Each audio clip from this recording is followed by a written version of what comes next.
you sort of, I was going to ask you what motivated you into music, but I think you kind of answered that in a way, following your heart.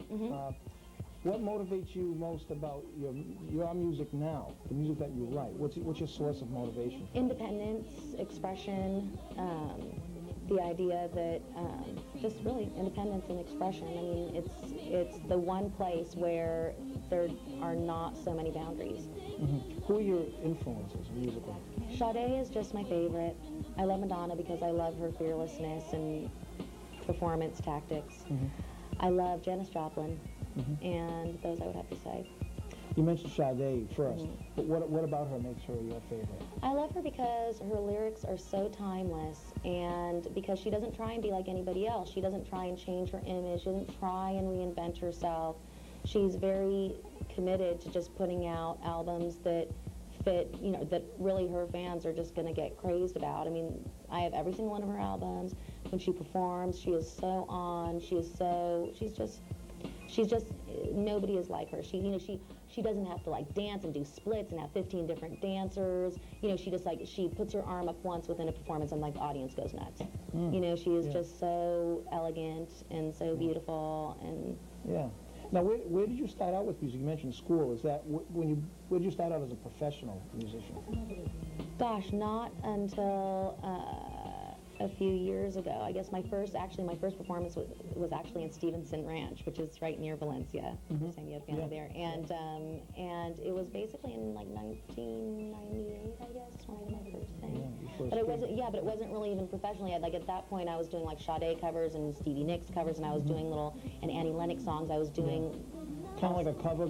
Yeah, I was and I would go right around Los Angeles and outside Los Angeles so that then I didn't have to, I wasn't really scared to go right in the heart of Hollywood, and I kind of, built up my confidence. Yeah, well I think doing covers is a good learning. Don't you think so? Yeah. No, I think so for sure, and frankly, especially when you're talking about certain artists, there's reasons why their music has sold the way that it has, and, and I think as an artist, you model what those artists who have inspired you have done.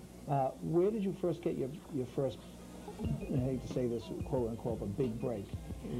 Well, or how did you break I feel out? like I've created it. I feel like I don't really know when it happened so much as the moment that I decided that a person's creative pursuits are less dependent upon other people's opinion as your creative pursuit. And so my first album was decently received, but it was more R&B and it was a little bit more middle of the road. And I feel that when I moved over to electronica and I did things that were a little bit more experimental, that's when I began to get some substantial recognition, because it was different, and I sort of was combining more like R&B sensibilities to something that is a little harder edged, and I think I found my niche at that time. Yeah. Describe, how was the LA scene for you? I mean, there's so many musicians. So it's important. It's very difficult, I would imagine, for people to really break out there and become noticed. How did you find that? By breaking out of LA and doing things like doing the whole Honolulu bit and going to the East Coast and going to Reno, Nevada, and all different places. And then that sort of gave me credibility, oddly, in Los Angeles, where I came from. So so it's almost like they recognized you more when you came back. Yeah, and I think you also sort of have to find your audience as a musician. Yeah. That's part of the process, because everybody doesn't like everything. Right.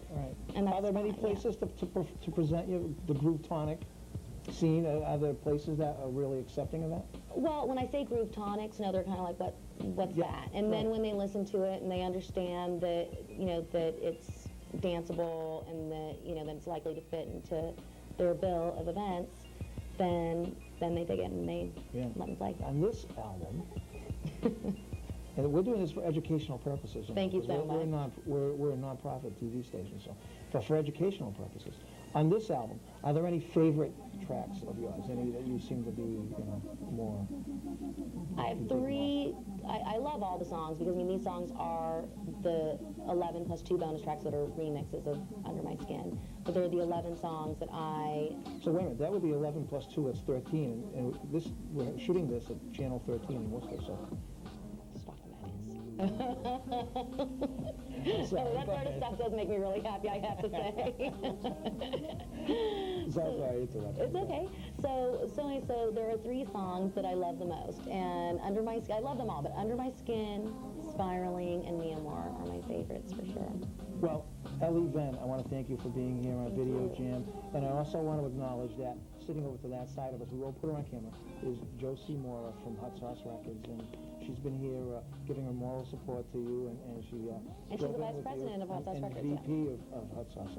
So I want to thank you for being here as well. Hope to see Thank more of you you so on much. TV. Huh? Thank you. Good luck.